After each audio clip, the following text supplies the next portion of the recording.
Terima kasih Bapak Ibu sekalian. Sudah terlihat slide saya?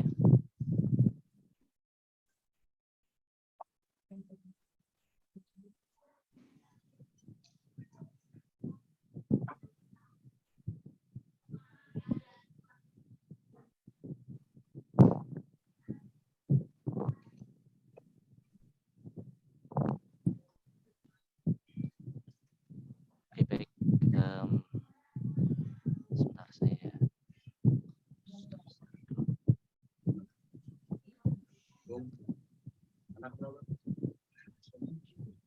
Baik, saya mulai dulu ya. Bismillahirrahmanirrahim.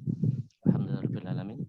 Salatu wassalam ala habibina wa sayyidina Muhammadan sallallahu alaihi wasallam. Ilahi anta maksudi wa ridhoka matlubi. Atini mahabbaka wa ma'rifataka. Subhanaka la ilma lana illa ma 'allamtana innaka antal halim hakim. Rabbi shrah li sadri wa yassir li amri wahlul 'uqdatam min lisani yafqahu qawli. Pertama-tama puji syukur pada Allah yang telah memberikan kita kesempatan pagi ini ya. Yang kedua, sholawat dan salam senantiasa kita sampaikan ke Muhammad yang telah memberikan kita banyak inspirasi ya. Berikutnya saya ucapkan selamat atas anugerah PKKM 2 periode ya kepada Sivitas Akademika Universitas Juanda yang sudah tadi disebutkan ya, yang telah hadir ada Ibu Wakil Rektor Riset Pengabdian Inovasi dan Hilirisasi Ibu Dr. Ristika, kemudian ada Pak Aal sebagai Wakil Rektor Akademik dan Kemahasiswaan, tidak lupa juga Pak Dekan Dr. Jaka Santos Adiwijaya, juga Ibu Kaprodi yang kepintas dengan saya. Harusnya saya hadir di Bogor, cuman karena di Surabaya harus menghandle beberapa agenda, maka saya izin untuk hadir secara on cloud ya. Baik, baik Bapak Ibu, kumaha damang sadayana. Alhamdulillah. Baik, ini kenalan saya. Sebelumnya saya sedikit merevisi judul, jadi integrasi kebijakan MBKM dalam kurikulum dulu, baru RPS. Jadi ibaratnya kalau kita mau goalnya RPS, maka kurikulumnya dipenuhi dulu. Ya. Baik, tadi sudah dikenalkan, saya sebagai Customer Success Manager di Sevima. Sevima adalah perusahaan education teknologi yang bergerak di bidang industri IT untuk memberikan layanan bagaimana perguruan tinggi terutama atau pendidikan tinggi bisa mengelola data akademiknya dengan baiknya, dari ada mulai mau kuliah sampai pada saat perkuliahan hingga lulus ya, karir link. Baik, mohon maaf kalau suara saya agak berat karena selama seminggu ini saya harus maraton. Di Sevima juga memberikan layanan konsultasi. Kami menyediakan beberapa tenaga pakar dan ahli, terutama menghadapi kebijakan baru di perguruan tinggi ya. Ada MBKM, kemudian yang terbaru ada akreditasi. Kebetulan saya juga sedang seleksi jadi asesor untuk LAM Infocom ya. Jadi sedikit banyak tahu bagaimana borong-borongnya, kemudian bagaimana untuk proses evaluasi, dokumen evaluasi diri, dan lembar kinerja program studi. Ya. Tadi sudah disebutkan, selain sebagai praktisi di dunia IT, saya basicnya adalah dosen kurang lebih 20 tahun ya. Sebenarnya karena jadi dosen jadi harus belajar. Hobi saya sebenarnya jalan-jalan ya. Baik, saya juga terlibat di panel member di Short Term Australia Awards ya. Jadi kalau Australia ada tentang short course, nanti saya sebagai tim reviewernya. Kebetulan saat ini sedang buka program untuk teknologi kesehatan ya. Jadi ada kesempatan kalau ingin apply. Kemudian tadi ya, saya juga sebagai peneliti di Australia Indonesia Center. Maaf. Kemudian sebagai peneliti, saya diharapkan menghasilkan output dan outcome yang bisa dipakai untuk masyarakat atau pengembangan ilmu. Ini PhD saya. Kemudian yang terakhir ini praktisi review praktisi mengajar ya. Nah, saya ingin bercerita pengalaman saya sebagai reviewer program ini. Salah satu penilaian terbesar ada di bagian RPS nih. Ini saya spill out, ya bahasanya sekarang kan saya spill out ya. Bagaimana evaluasi program praktisi. Ya. Bapak Ibu bisa perhatikan sini yang paling banyak diseleksi adalah RPS. Ya, ini nilai paling besar ya. Jadi kalau Universitas Juanda, terutama prodi hukum, ingin mendapatkan hibah tambahan lagi yaitu praktisi mengajar. Jadi praktisi mengajar itu adalah praktisi yang kita undang untuk mengajar di prodi kita pada satu mata kuliah. Nah, nanti untuk praktisi ini akan didanai oleh LPDP. Jadi apa itu? Universitas Juanda tidak memerlukan dana, dan yang paling penting lagi ini salah satu capaian IKO ya, indikator kinerja universitasnya. Jadi dengan skema ini prodi bisa mendapatkan praktisi mengajar dengan skema pendek atau skema intensif. Nah, salah satu penilaian adalah RPS ya, penilaiannya ya. Ini sangat besar sekali nilainya. Jadi kalau di RPS kita itu sudah memuat MBKM, maka nilainya besar. Ya. Nah, ini kita sekali kerja ya, bisa selesai dari sini, nanti gelombang depan atau semester depan kita gunakan untuk apply untuk hibah praktisi mengajar. Ya. Jadi lumayan ya, misalnya nanti mengundang siapa?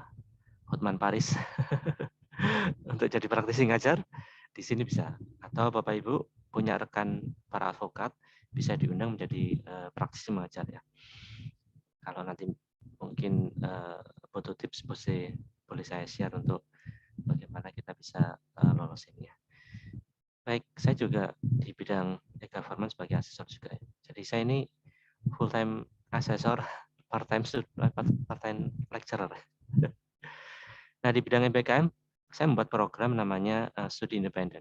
Jadi saya dan teman-teman di ini perusahaannya membuat program studi independen ini ya. Jadi kita seleksi mahasiswa seluruh Indonesia. Kita punya program studi independen, kita namakan Digital Transformation. Ya. Nah, ini kurikulumnya, ini satu semester kita mempelajari ini, kemudian kita susun juga CPL-nya, sama juga ya dengan ini. Sehingga dari sini nanti ada 199 mahasiswa batch kemarin untuk ikut program kami. Selesai ini mereka bisa kembali ke kampus untuk dikonversi ke dalam mata kuliah yang sudah kami berikan ini.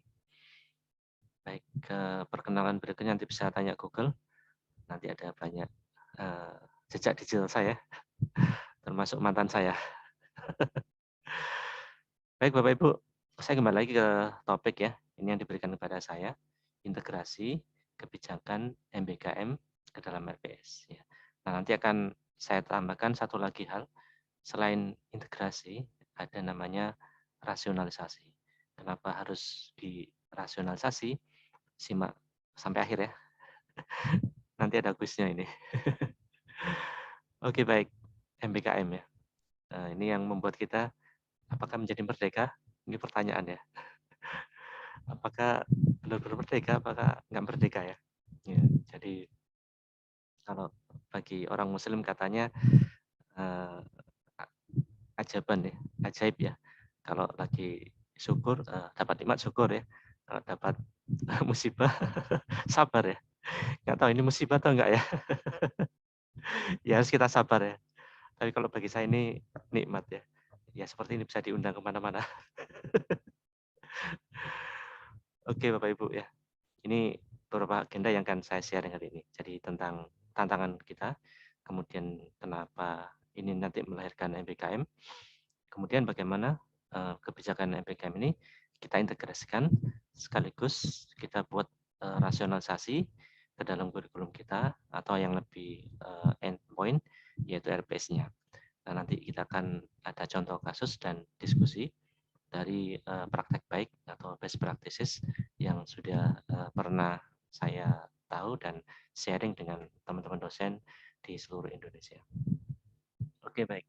Saya mulai dari kondisi kurikulum atau kita tahu sendiri ya, seperti ini ya, banyak yang dipelajari, tidak relevan, dan tidak terintegrasi.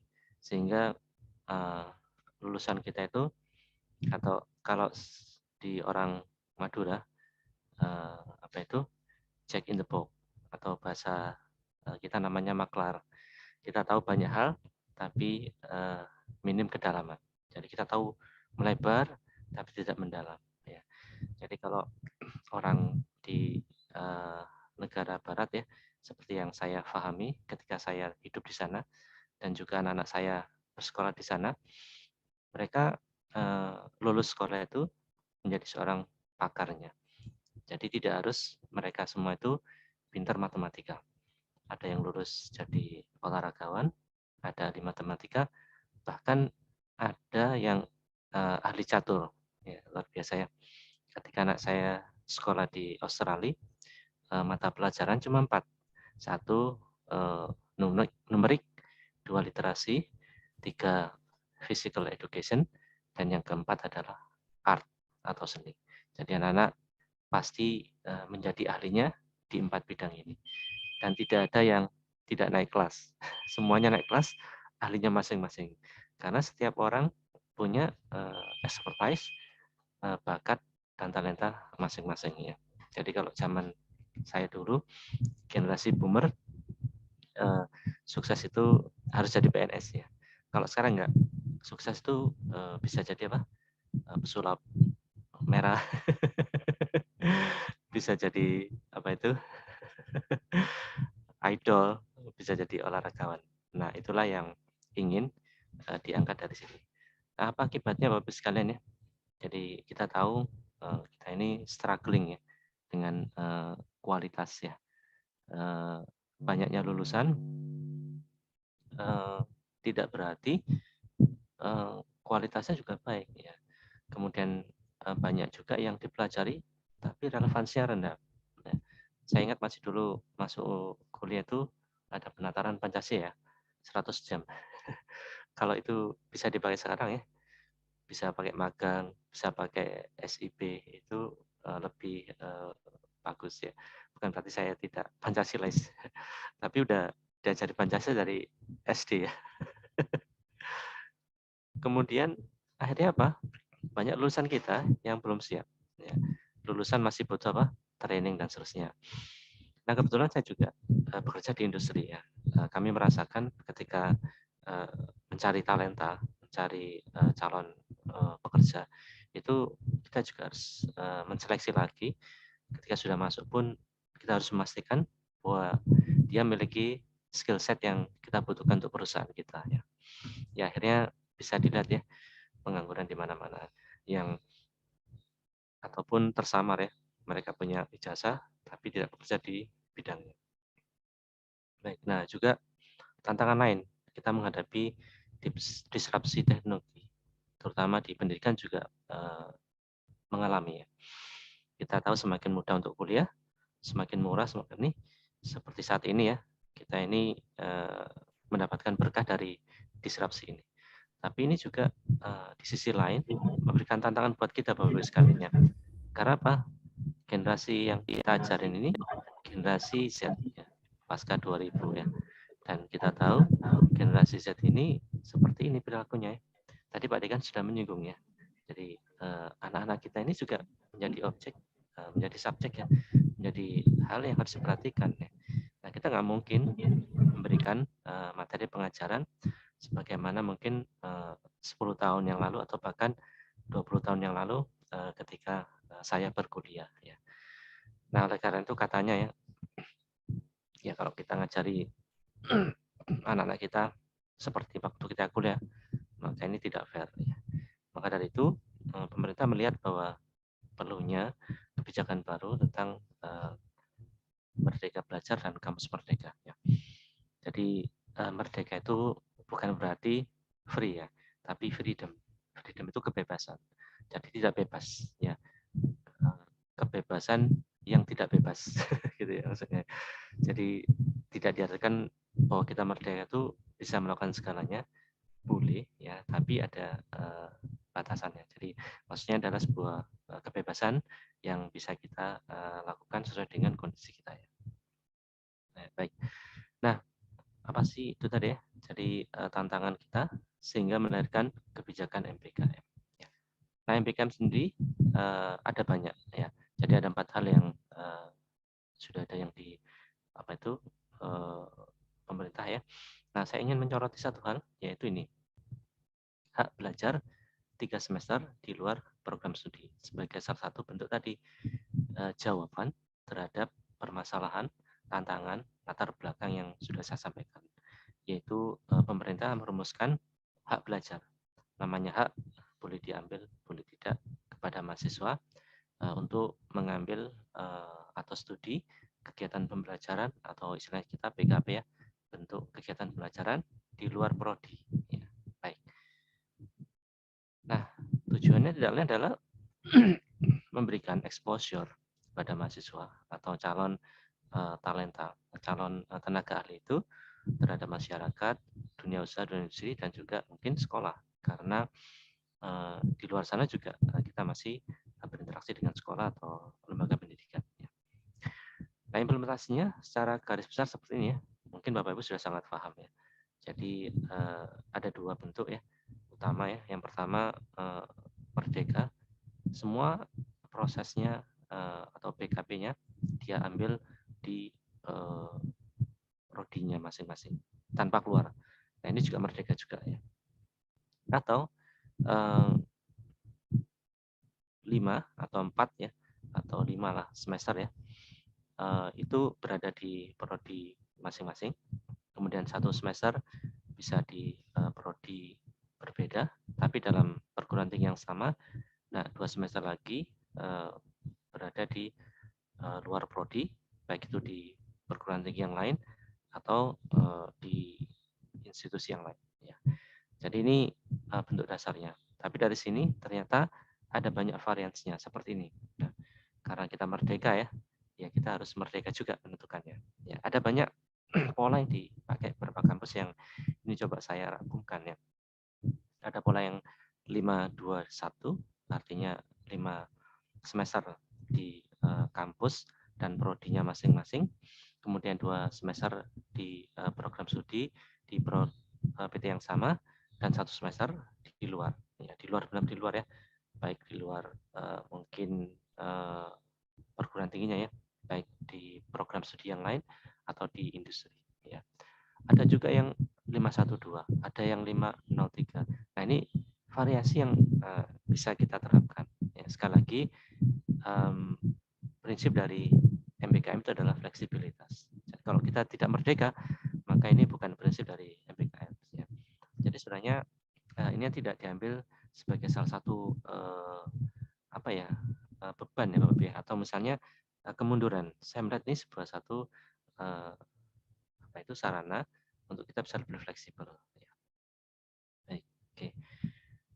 Nah, ini bentuk pembelajarannya yang sudah dikurasi oleh Dikti ada 8 ya, 8 kegiatan belajar ya. Sebentar. Nah, apakah boleh lebih dari ini? Boleh juga ya. Jadi bebas sesuai dengan ini.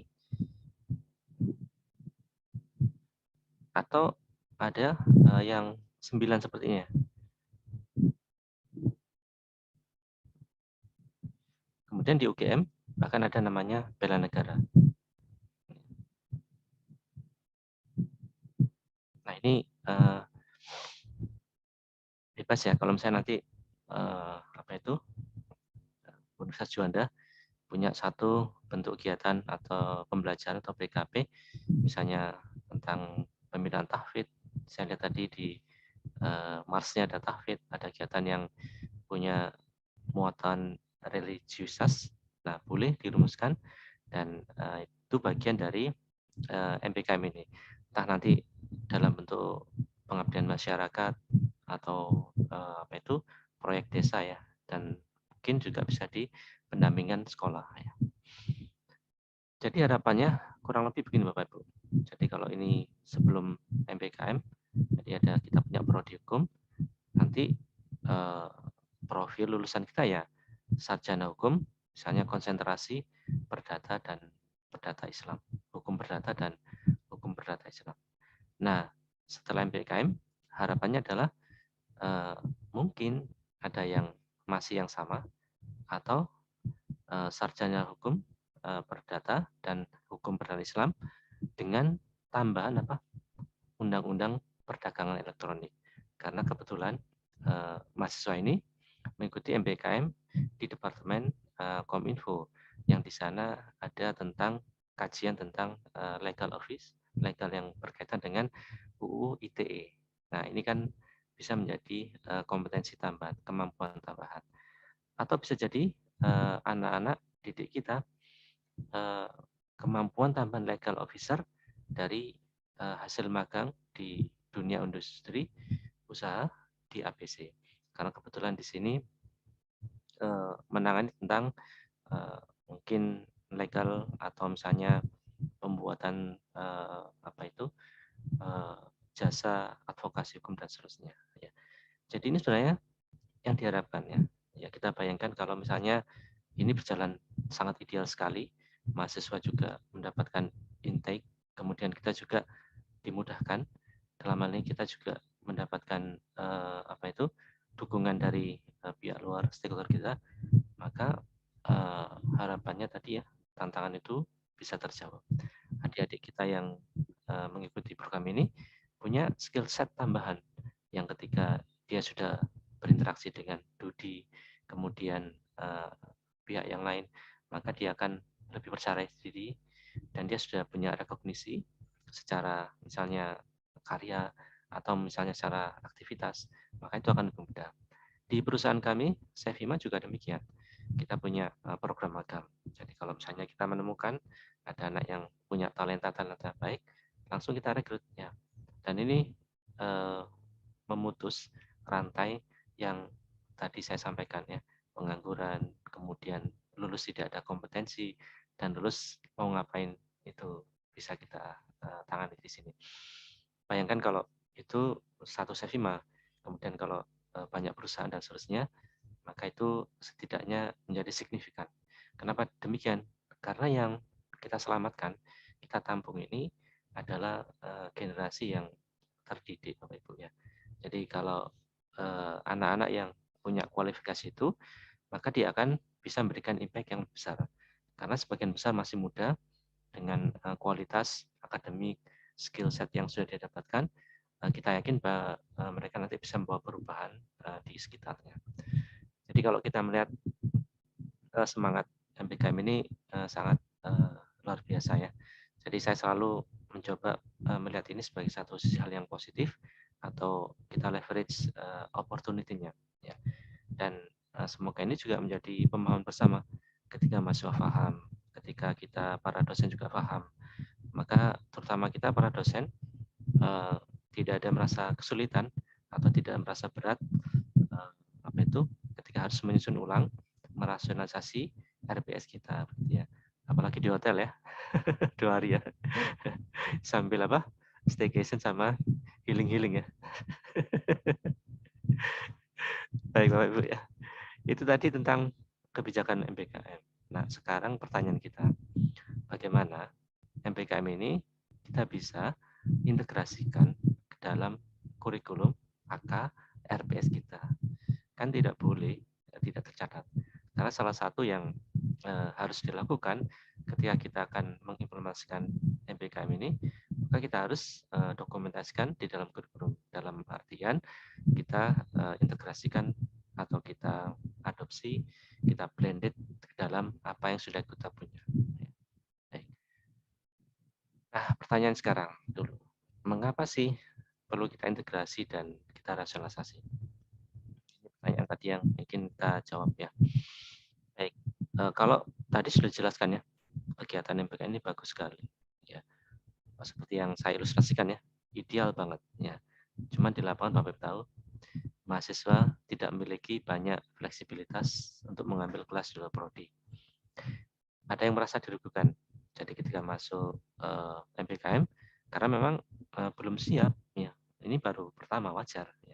Dan dari Dudi juga kadang masih belum tepat dalam menginterpretasikan bagaimana seharusnya mengelola MBKM ini. Ya. Sehingga ketika kembali ke kampus tidak dikonversi atau direkognisi secara utuh kegiatan pembelajaran mereka di luar. Ya. Dirugikan mereka bisa jadi molor. Sebaliknya juga prodi merasa kadang berat hati ya. Ini ikut di program MKM yang tidak jelas institusinya, balik-balik mau dinilai 12 SKS ya. Apa rela enggak? Gitu ya. Enggak rela ya. Juga bobot SKS untuk kegiatan pembelajaran di dunia luar. Ya. Ini kadang-kadang tidak sama ya. Ya, ada yang lebih ringan atau bahkan yang lebih berat. Kalau di tempat kami Sevima, kita coba buat yang lebih sepadan. Ya.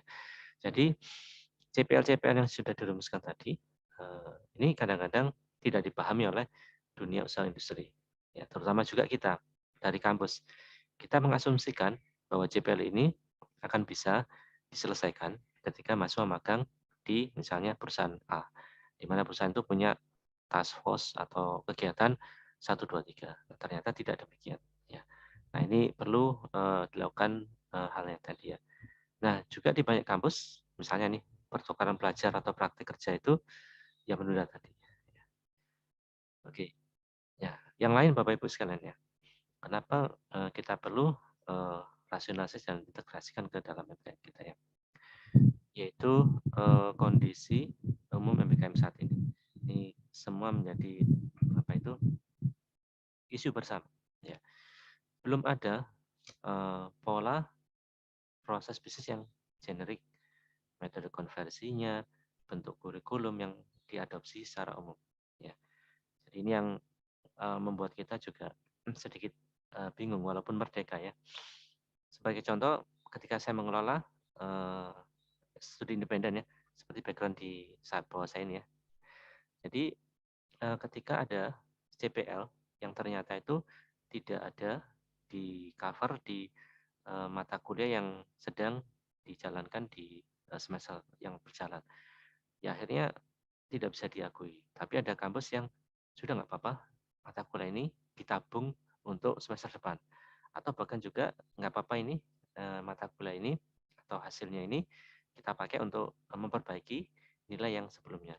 Boleh, sangat boleh sekali. Ya. Jadi tidak ada lagi sesuatu yang kaku ya. Jadi ini tergantung dari kebijaksanaan dan kesepakatan di kampus yang bersangkutan. Ya. Kemudian banyak PT juga masih meraba-raba ya, gimana sih yang terbaik ya. Ya memang wajar ini baru 2020 itu diundang-undangkan, kemudian 2021 itu mulai running ya, dulu namanya kurikulum bangkit ya.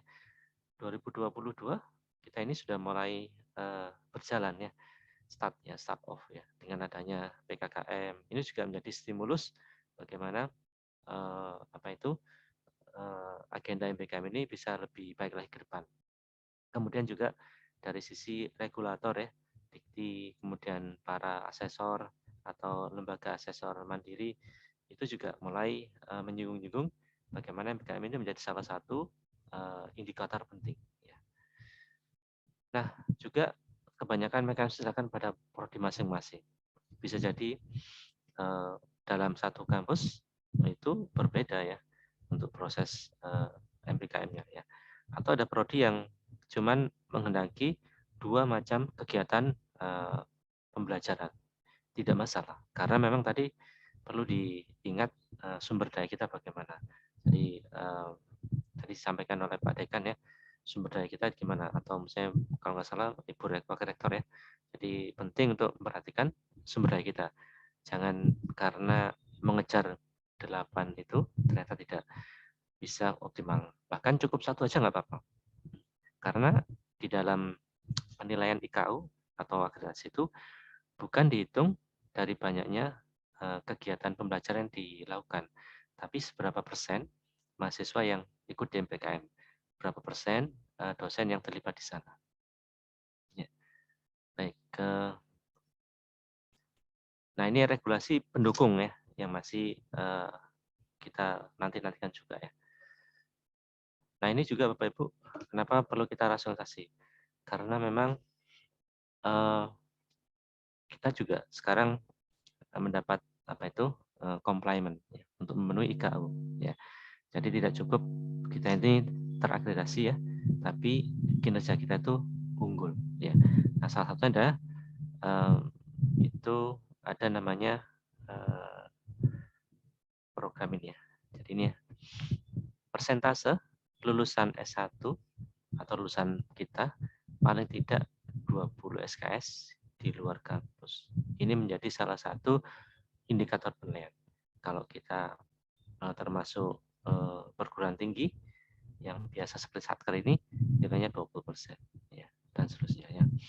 Dan di sini persentase mata kuliah yang menggunakan apa itu pemecahan kasus ya, case study, project base atau capstone itu juga punya ini. Nah, ini hanya bisa kita lakukan kalau kita mengadopsi MBKM ya. Kalau kita dengan kurikulum yang konvensional, paling yang bisa diangkat adalah skripsi. Skripsi pun itu tidak apa itu menggunakan pemecahan kasus, tidak banyak ya. Walaupun kasus mungkin beberapa prodi tidak bisa demikian ya. Itu Bapak Ibu ya. Oke, nah sekarang juga bagaimana kita mengintegrasikan ya. Baik, rujukan utama kita ada di buku panduan penyusunan kurikulum pendidikan tinggi ya. Jadi sebenarnya ini aja sudah cukup Bapak Ibu ya, menjadi panduannya. Ini sudah cukup dalam kita ini. Saya coba review secara singkat. Nanti Bapak bisa download ini sebagai acuan untuk menentukan bagaimana kita mengintegrasikan kebijakan MPKM ke dalam kurikulum kita. Jadi kurikulum kita tidak perlu dirubah totalnya. Baik, kalau kita lihat landasan penyusunan kurikulum dikti, ya, jadi kita punya landasan tentang KKNI, sudah disampaikan tadi. Nah ini diperkuat dengan UU nomor 12 tahun 2012 juga, bahwa pendidikan tinggi wajib sifatnya untuk mengadopsi KKNI ini. Jadi ini rumusan dasar, ini tidak bisa diganggu gugat. Ya. Jadi ini wajib, kalau kita sarjana level KKN-nya 6, kita sudah tahu semuanya. Nah ini dari Dikti Bapak Ibu sekalian, ditambah lagi yang terbaru tentang MBKM. Ya. Maaf ini salah tahunnya ya, ini harusnya tahun 2020 ya. Kemudian pendirian perubahan pemberam apa itu PTN PTS ya. Di sini ada sanksi dan seterusnya ya. Kemudian kalau dari sisi kita punya visi misi, strategi, university value. Kalau bahasa kita VMTS ya. Barangkali sama-sama prodi hukumnya, tapi apa menjadi pembeda dari prodi hukum yang lain ya. Jadi kalau saya nih, kebetulan saya di dosen departemen sistem informasi. Sama di ITS juga departemen informasi. Maka kalau saya bertarung dengan ITS, maka kalah. Pasti ITS nomor 1. Tapi kita punya cara, yaitu bagaimana kita menjadi pembeda dengan ITS. Maka di prodi SI kita ada satu fokus nantinya, yaitu bagaimana IT implementasinya itu untuk pertanian dan garam. Ya. Jadi kita bukan prodi SI nomor 1, tapi kalau berkaitan dengan bagaimana misalnya IT diterapkan dalam pertanian dan garam, kita satu-satunya. Ya. Jadi kita bukan nomor satu, tapi kalau sudah berbicara tentang garam dan pertanian, bagaimana IT bisa dilakukan di dua hal itu, kita satu-satunya. Ya, itu kata kunci ya. Jadi sama-sama prodi hukum, tapi kita apa yang membedakan dari yang ada? Ya, kita satu-satunya ini yang dicari. Ya. Nah, sekarang pun diproses akreditasi prodi atau institusi juga diterapkan hal itu. Ya. Belum tentu prodi-prodi baru itu nanti tidak bisa mendapatkan akreditasi baik sekali atau bahkan unggul.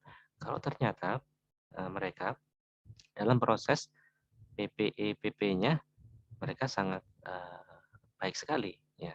Jadi menentukan perencanaannya, pelaksanaannya, evaluasinya, kemudian apa itu pengendalian sama peningkatannya matching, ya, maka itu bisa nilainya baik. Ya. Jadi kemarin kita mengasesi, kalau misalnya ada 2 prodi, satu prodi ada 10 dosen, semua sudah lektor kepala.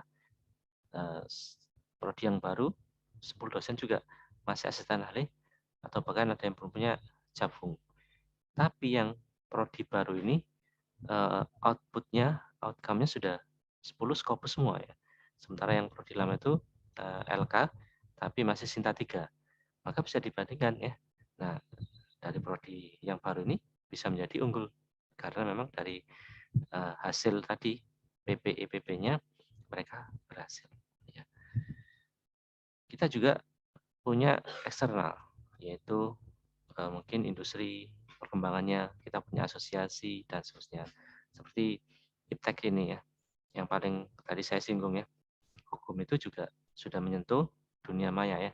Ya buktinya apa? Kejadian di dunia maya dihukumi pakai hukum fisik. Ya kan?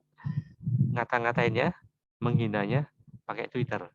Tapi hukumnya pakai hukum pidana ya. Ini artinya sudah tidak ada lagi batasan dunia maya dan dunia non maya ya. Nah ini perlu diperhatikan juga Bapak Ibu, menjadi muatan dalam tadi menyusun kurikulum atau bahkan RPS ya. Baik. Nah ini yang kalau kemarin saya sebagai asesor ini akan dinilai sebagai akreditasi prodi ya. Jadi ini yang perlu diperhatikan kalau nanti menyusun borang. Borang Bu. Sekarang bukan namanya borang ya. Sekarang namanya instrumen ya. Kalau borang itu bohong sama ngarang ya. Maka diganti oleh para asesor ya. Jadi tidak lagi menggunakan borang tapi instrumen ya. Nah, instrumen salah satu nanti ada analisis kondisi eksternal sama internal.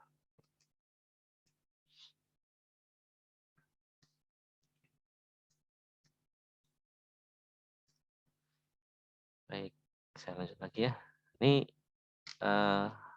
ada ban PT atau LAM yang saat ini akan mengakreditasi ini ya. Dan dia akan perhatikan bagaimana struktur kurikulum itu bangunannya dibangun dari ini. Ada local value-nya ada, kemudian external condition juga ada, akan masuk di sini. Ya. Ini kalau kita sudah sangat sering ya, kalau mengikuti pengembangan kurikulum MPKM ya, KKNI, SNDIKTI, Standar Nasional Dikti, kemudian evaluasi kurikulum yang lama berdasarkan visi misi, kemudian tujuan strategi kita atau value universitas, ada juga hasil dari tracer study, kemudian mungkin industri revolusi, kemudian kembang deteksi ini menjadi bahan baku untuk mengupdate ya kurikulum kita. Ya. Ini apa itu yang sudah kita gariskan didapat dari kurikulum, ini dapat dari luar ya. Nah, salah satu kata kunci lagi yang nanti akan kita bahas hari ini pada saat penyusunan kurikulum adalah namanya OBE ya.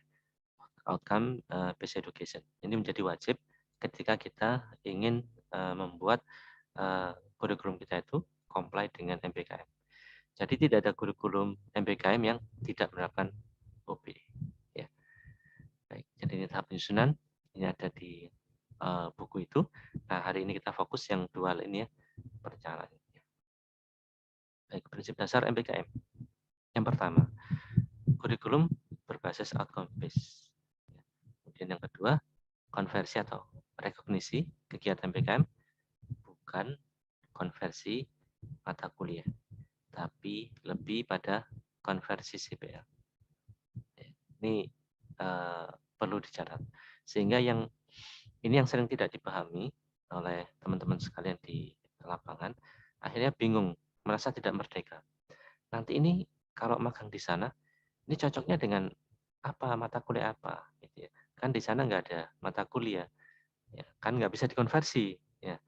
Nah, itulah yang pemahamannya harus diluluskan bahwa ini CPL yang perlu kita rekognisi. Ya. Kalau misalnya mahasiswa itu sudah mendapatkan apa itu learning experience di sana dan itu sudah cocok dengan CPL ini, maka kita bisa rekognisi. Ya. Nah, yang ketiga Bapak Ibu, semua kegiatan ini harus tertuang dalam naskah kurikulum SPS. Sehingga dengan dasar itu nanti kita berdasarkan rekognisi. Oke, saya akan sedikit membahas tentang OBE ya. Jadi ini yang menjadi ruhnya dalam menyusun kurikulum ya, atau melaksanakannya nanti ya. Jadi kebutuhan pemangku ini berdasarkannya dosen mahasiswa ini nanti sebagai pemrograman ya. Nanti bisa dibaca jadi ciri utamanya ya. Jadi outcome based ya, beda dengan output ya. Jadi kalau saya ibaratkan begini, kalau saya seorang IT, saya punya output sama outcome. Ketika saya membuat produk IT, outputnya berupa software. Atau misalnya saya bisa membuat Gojek, aplikasi Gojek, itu output saya. Tapi outcome-nya adalah apa impact atau benefit, value didapat dari aplikasi Gojek ini. Nah, itu bisa dinikmati atau itu bisa diwujudkan. Ya, sama juga dari pendidikan kita ya. Kita mempelajari tentang, kalau saya bidangnya algoritma pemrograman, maka kita menghasilkan satu program aplikasi komputer. Itu baru output. Nah, outcome-nya apa? Atau misalnya benefit, impact, atau misalnya dampak dari penggunaan aplikasi ini. Oh, dengan aplikasi ini kita bisa order barang dengan baik ya. Kita bisa belanja dengan nyaman dan seterusnya. Itu namanya outcome ya. Oke. Mengapa outcome ini? Jadi ini menjadi salah satu rujukan sekarang Bapak ya. Oke, saya skip aja nanti bisa dibaca ya. Nah, ini perbedaannya. Kalau non UB mungkin perencanaannya konten yang harus disampaikan dan metode pengajaran. Sedangkan kalau UB ini kemampuan yang diperoleh setelah pembelajaran. Apa yang diharapkan dari selesainya kegiatan ini. Ya. Kalau pada pengajaran menyampaikan pengetahuan dan pemahaman. Sedangkan kita di UB kita menyediakan aktivitas belajar. Ya. Maka dari itu MBKM itu salah satu yang relevan dalam hal ini ya. Jadi kalau kita sulit untuk membuat program magang, maka kita bisa berkolaborasi dengan mitra Dodi di luar sana. Kemudian evaluasinya ya biasanya pada pengetahuan. Kalau di sini pencapaian CP ya. Ini kalau kita lebih detail outputnya ya, kalau dosen itu melakukan perkuliahan, kalau outcome-nya mahasiswa mencapai kemampuan terkait CPL kita ya. Kemudian kalau program studi berapa jumlah lulusan? Kalau di sini lulusan dengan kemampuan terkait tadi CPL-nya yang relevan dengan dunia yang saat ini ya. Kalau dari universitas sama ya jumlah lulusan. Kalau ini keterserapan juga. Nah, itu hanya bisa dilakukan kalau misalnya lulusan kita itu sesuai dengan yang dibutuhkan. Ya. Baik, konsep OBE dimulai dari visi misi, apa profil yang diharapkan, nanti akan menghasilkan CPL. Ya, selanjutnya dari sini nanti akan kita hasilkan indikator apa itu kinerja yang bisa kita ukur. Ya, selanjutnya nanti bisa CPMK. Indikator ini kan gimana melihat CPL-nya ini ya. CPMK-nya apa? Kemudian nanti strategi praktek belajarnya bagaimana? Entah itu kelas online, blended, kemudian studi lapangan, problem based, capstone dan seterusnya. Dan ditentukan oleh asesmennya. kita bikin rubriknya. Kalau kita misalnya menilai presentasi, maka ya bagaimana rubrik penilaiannya. Caranya dia menyajikan slide-nya, kemudian cara menjawab, atau problem solving. Setelah itu kita punya evaluasi, kita benchmarking juga dengan pihak yang lain. Jadi selalu kita improve dan belajar ya. Kemudian juga kita bisa tambahkan untuk masukan. Dan terakhir kita nanti profil usaha tamat. Jadi ini jejaring dalam apa itu OBI Bapak Ibu ya. Baik, ke next ya, siklusnya saya kira sama ya, dengan menggunakan evaluasi, desain dan seterusnya, atau kita lebih detailkan seperti ini. Inilah menjadi pengukuran di dalam akreditasi ya, PPIPP ya.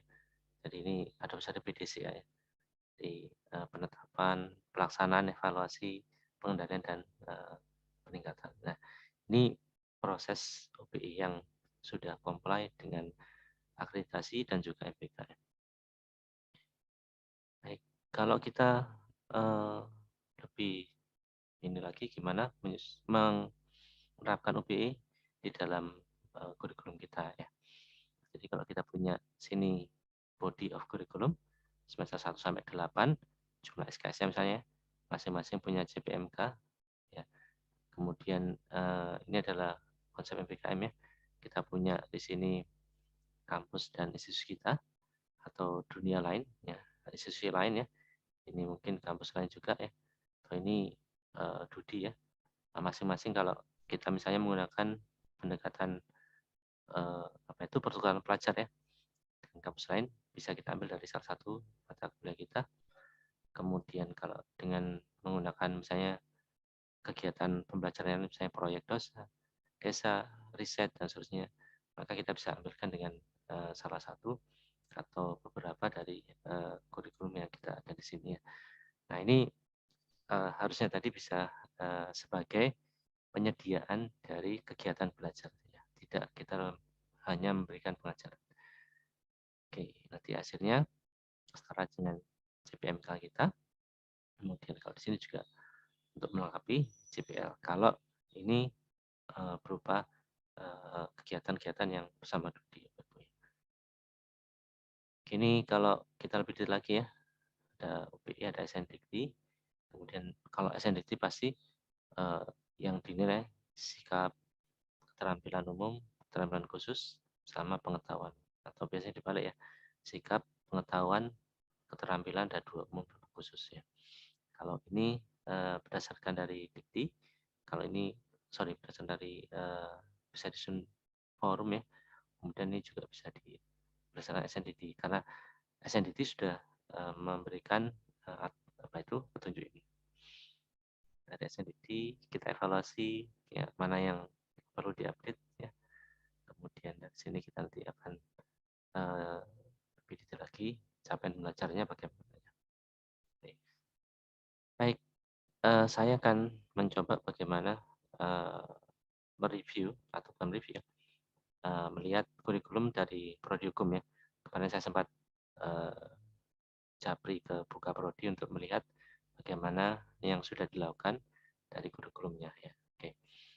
Sebelumnya kita lihat dulu ini secara garis besar bagaimana proses penyusunan dokumen kurikulum ini juga sudah ada di buku petunjuk ya. Ada 3 tahap ya. Jadi perumusan CPL, kemudian pembentukan mata kuliah, kemudian penyusunan organisasi mata kuliah dan struktur kurikulum. Jadi ada 3 tahap ya. Ini kegiatan yang iteratif Bapak Ibu ya. Selalu dilakukan setiap kalau bisa setahun sekali atau maksimal 2 tahun sekali. Ya. Baik. Nah, identitas kurikulum saya kira saya lihat kemarin dari kurikulum sudah memenuhi ya. Tinggal beberapa poin yang menjadi catatannya. Oke, saya lihat tahap 1 ya, perumusan JPL. Jadi proses perumusannya kita punya input, kita punya proses, dan kita punya inputnya. Nah, outputnya adalah ini ya, JPL. Jadi berasal dari kurikulum yang lalu, kemudian masukan dari asosiasi, kemudian ada tim pengembangan kurikulum, kemudian semua dosen harus terlibat. Ya. Ini nanti akan kelihatan ketika akreditasi kalau tidak melibatkan asosiasi. Ya.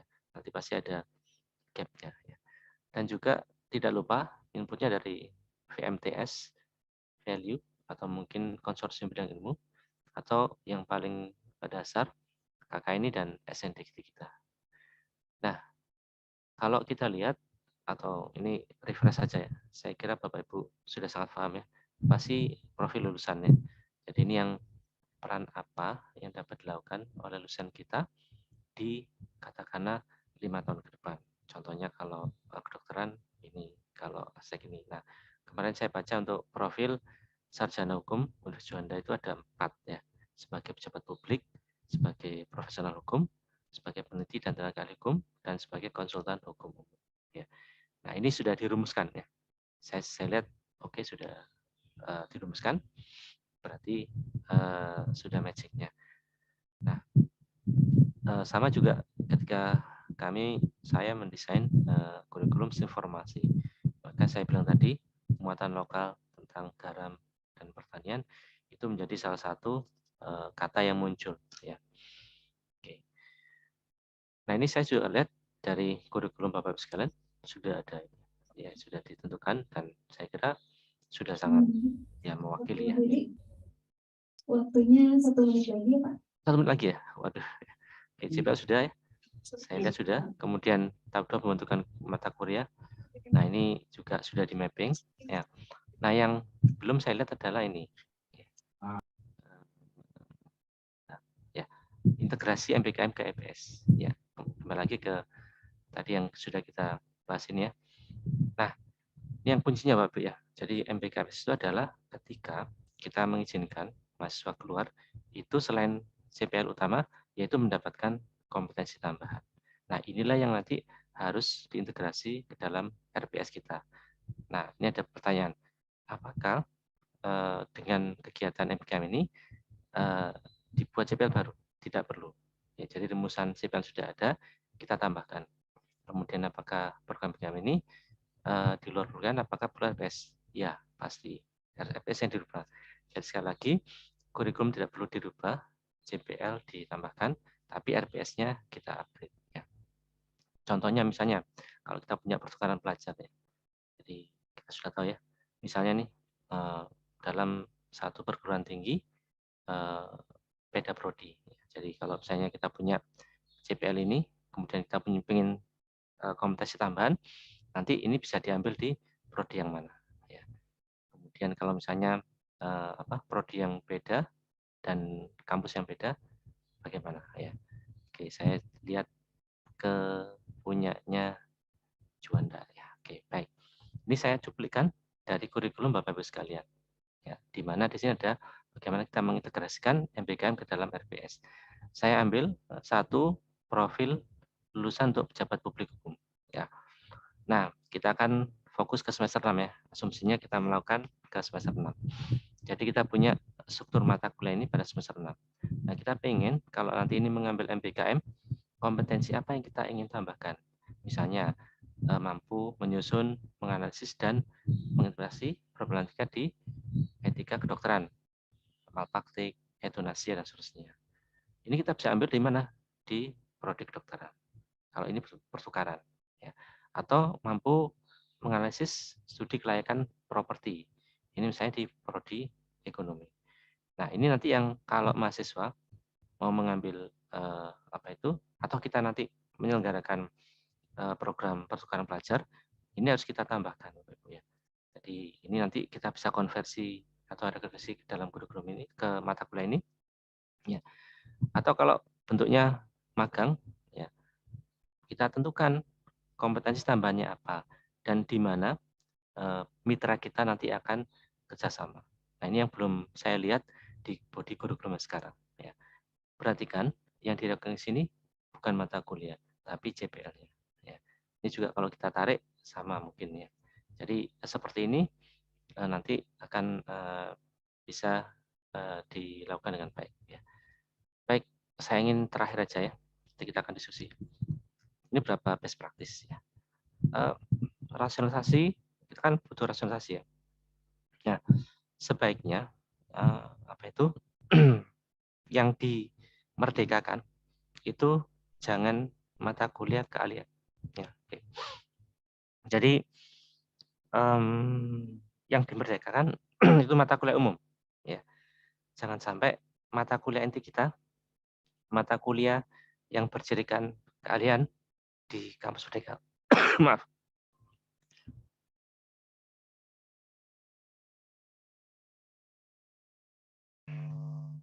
Ya, ini ya. Seperti mata kuliah teknopreneur dan lain-lain yang sorry bisa dibuat MBKM.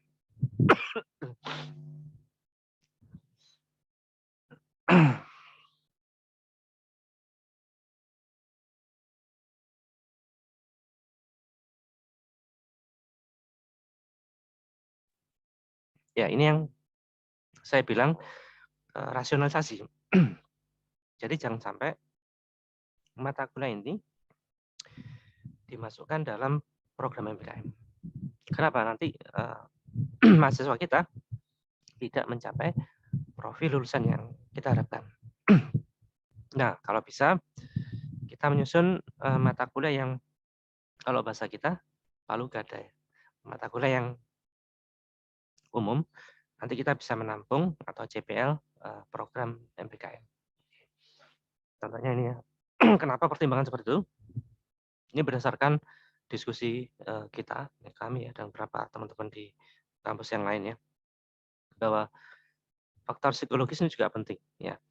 Nah, bisa jadi nanti ada kampus yang menyelenggarakan kuliah seperti Pancasila, kemudian bahasa Indonesia itu di akhir ya. Di awal itu mata kuliah keahlian inti yang mereka sudah bisa kuasai. Ya. Kalau di prodi SI kami ya, misalnya ada mata kuliah pengantar-pengantar, kita taruh di belakang. Nah, nanti bisa dikonversikan itu menjadi mata kuliah MBKM. Sehingga tidak akan mengganggu kompetensi mahasiswa kita ya. Dan juga keuntungannya ketika kita sudah mengajarkan keahlian itu, tadi anak-anak sudah pede ya, sudah mendapatkan.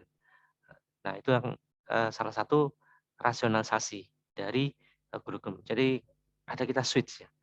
Nah, ini yang menjadi langkah yang kami lakukan. Satu, agar mahasiswa tidak terlambat kuliahnya, dan juga kita sudah membekali mereka cukup. Ya, oke, banyak sekali nanti kita bisa ini, misalnya mata kuliah praktik, ini bisa dengan MBKM industri, kewirausahaan. Ini diajarkan di akhir aja. Ini sebagai apa? MBKM nanti. Ya, skripsi juga bisa, KKN juga bisa. Ya. Ini juga contoh yang lain ya. Kompetensinya harus CPL inti ya. Baru yang belakang-belakang ini atau bisa jadi yang bisa di switch ya. Itu ditaruh di atas ya. Oke, ini contoh yang lainnya. Ini nanti bisa dibaca Bapak Ibu ya. Saya langsung kesimpulan aja ya. Jadi yang penting prodi menyiapkan pola masa belajar tadi, kemudian prodi memetakan sebaran kelompok MK utama, MK tambahan, kemudian pengambilan kelompok prodi nanti transfer ya. Oke, yang penting lagi kalau nanti mendapatkan mitra, buat MOU-nya, kemudian kita harus bergaining tentang CPL apa yang nanti mahasiswa akan dapatkan. Bapak Ibu tahu, para mitra itu juga mendapatkan dana dari Dikti. Jadi mereka tidak tangan kosong. Ya, sebagai contoh nih, ketika kita punya program kewirausahaan, satu mahasiswa oleh Dikti itu diberikan dana pendamping 9 juta. Ya. Program kami kemarin AWS itu satu mahasiswa 13 juta. Jadi ada Dudi itu juga punya kepentingan juga ya. Jangan sampai mereka sudah didanai, mereka tidak memberikan kontribusi Bapak Ibu. Ini kalau kita lihat. Ya, baik.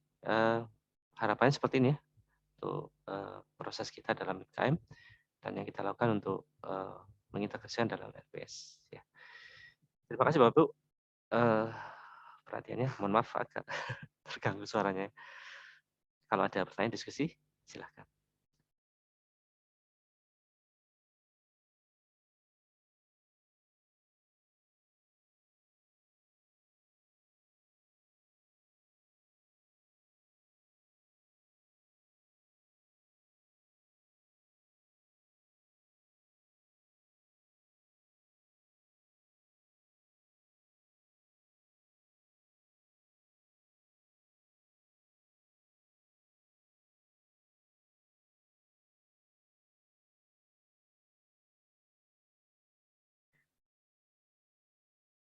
Mohon maaf, belum ada suara.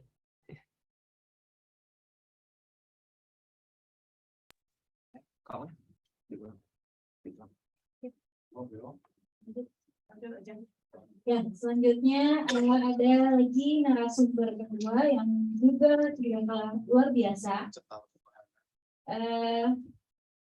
Sebelumnya kita tampilkan dulu CV-nya. Wah,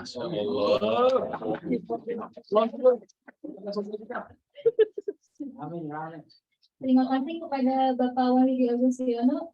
Sebelumnya Bapak akan nanti, jadi untuk acara ini sesi tanya jawab akan paralel ya. Jadi setelah narasumber kedua baru kita akan buka sesi diskusi. Baik, kita lihat CV narasumber kita yang